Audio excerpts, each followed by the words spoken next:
Dans cette vidéo, nous allons parler du sol. Dans certains cas, celui-ci peut influer sur les performances et la stabilité de votre appareil XP.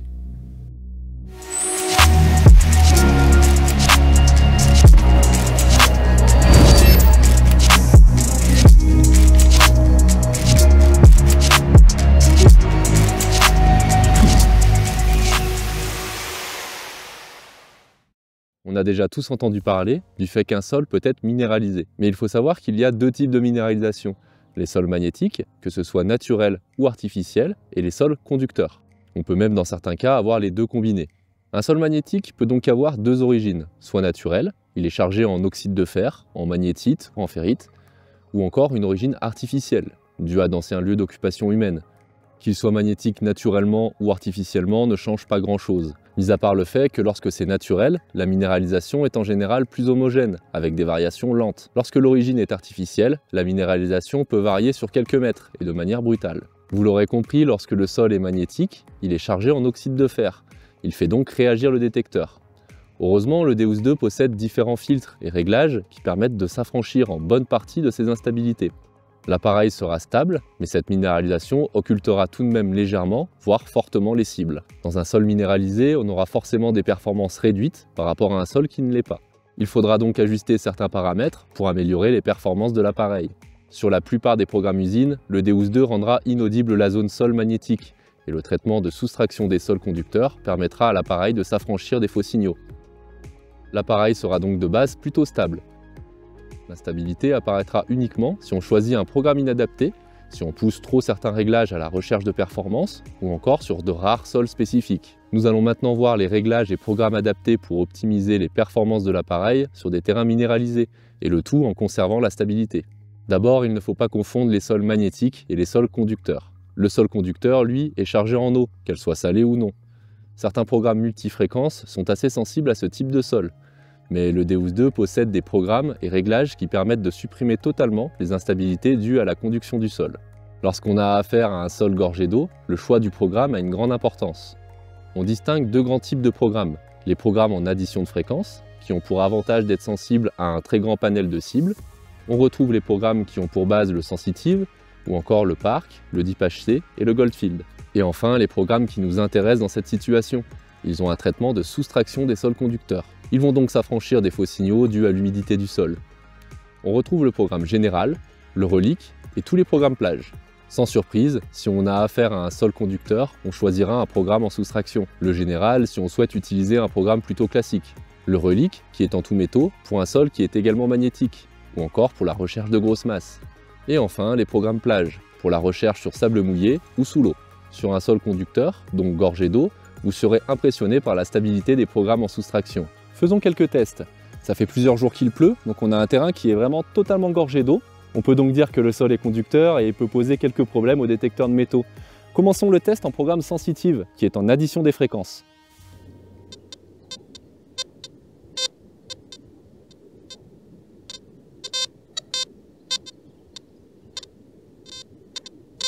Essayons maintenant avec le programme général, qui est en soustraction des sols conducteurs.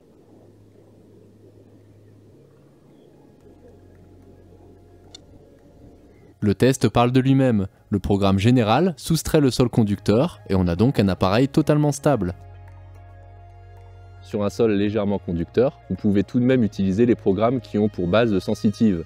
Ils ont une fenêtre de notch de 23 à 24 qui permet de supprimer finement les signaux dus à l'humidité du sol ou encore les coques. Il y a un dernier réglage qui permet d'atténuer cette instabilité, c'est la fréquence. Une fréquence basse permet de limiter les faux signaux dus à un sol humide. Si en plus vous utilisez un programme en soustraction, vous aurez alors un programme extrêmement stable pour les sols totalement gorgés d'eau. Pour ce nouveau test, nous sommes sur un terrain marécageux. C'est donc un terrain spécifique, extrêmement conducteur qui peut mettre en difficulté les détecteurs de métaux. Je commence en programme sensitif d'origine. Avec le programme sensitif d'origine, donc une fréquence max à 40 kHz, on peut voir que l'appareil est instable. Descendons maintenant la fréquence max à 14 kHz.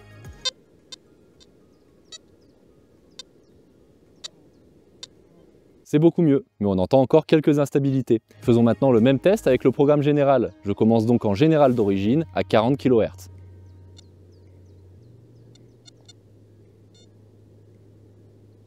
on constate que l'appareil est stable. Mais on entend encore quelques légers faux signaux dus à l'humidité du sol. Essayons de baisser la fréquence max à 14 kHz.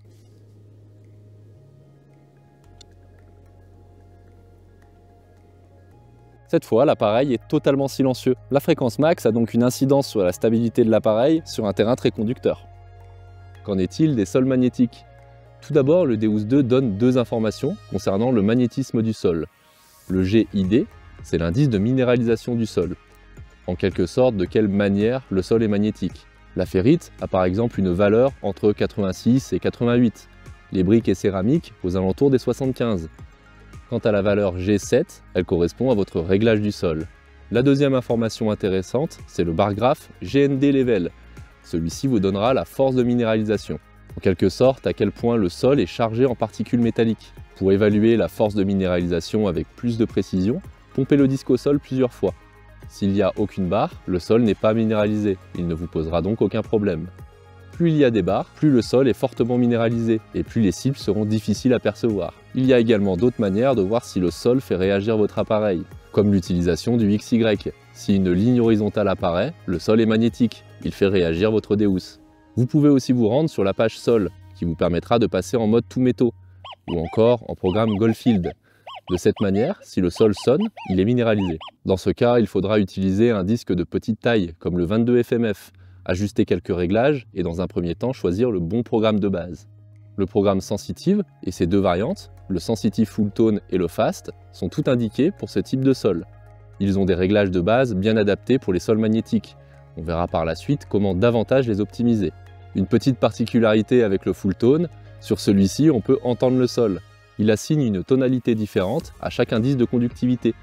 Très aigu pour un indice haut, médium pour un indice moyen, grave pour les ferreux et très grave pour le sol. Pour des recherches de cibles compliquées dans un terrain très minéralisé, le programme Goldfield sera parfait. Il a un fonctionnement particulier. Il est de base en tout métaux. Sur terrain extrêmement minéralisé, les petites cibles, peu conductrices et profondes, sont souvent perçues comme du sol ou un ferreux. Le programme Goldfield rejette uniquement le sol sur la valeur que vous réglez par grabbing, ni en dessous ni au-dessus. Ça permet aux cibles de sonner même dans des sols extrêmement minéralisés. On est sur un terrain magnétique, je suis en programme Sensitive et on a une cible très intéressante. Écoutez. On a un indice aux alentours des 2 et un son grave. Essayons maintenant en programme Goldfield. On a un bon signal, et c'est normal, le programme Goldfield est en tout métaux. J'ai un peu creusé, mais la cible est toujours en place. Réessayons avec le programme Sensitive. C'est bel et bien le sol magnétique qui influait sur la conductivité de la cible. Elle tirait l'indice vers le bas, et celle-ci passait donc dans les ferreux. Si des ferreux sont présents, vous pouvez utiliser la discrimination IAR pour les faire sonner graves. Avec un réglage bas, uniquement les ferreux de surface sont discriminés. Plus vous augmentez, et plus les ferreux sont discriminés en profondeur. Avec un réglage à 5, tous les ferreux sont discriminés, mais on perd une bonne partie des avantages du Goldfield. C'est le réglage de discrimination IAR qui rend le Goldfield si intéressant sur terrain minéralisé.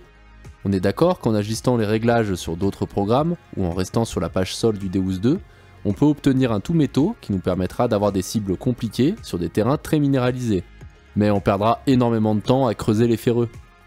Lorsqu'on a un réglage bas de discrimination IAR, on rejette les ferreux de surface. Même sur un terrain très magnétique, les bonnes cibles peu profondes seront analysées correctement par l'appareil, car le sol influera peu sur l'indice de conductivité de celle-ci. On aura donc un bon son, même si le réglage de discrimination IAR est activé. Le Deus 2 a globalement une meilleure précision sur les indices en profondeur que la plupart de ses concurrents. C'est d'ailleurs un des points qui fait sa réputation.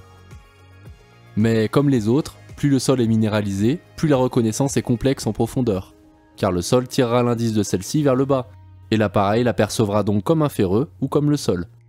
C'est pour des cibles profondes, et donc compliquées à avoir, que la discrimination IAR est utile. En surface, on pourra rejeter les ferreux tout en conservant les bons sons, et en profondeur, on sera en tout métaux, on conservera tous les sons. On creusera sûrement quelques ferreux profonds, mais c'est le prix à payer pour avoir des bonnes cibles dans des conditions extrêmes. Le Goldfield rejette uniquement la valeur sol qui a été réglée par grabbing, donc si une cible très profonde passe dans la zone sol, elle sonnera quand même. Cette première partie de vidéo se termine, et on va très vite se retrouver pour la suite. On parlera des différents réglages qui permettent de gagner en performance tout en conservant un appareil stable sur terrain magnétique. Si cette vidéo vous a plu, likez et abonnez-vous pour ne pas louper la suite. Vous pouvez aussi donner votre avis en commentaire. Bonne détection à tous et à bientôt!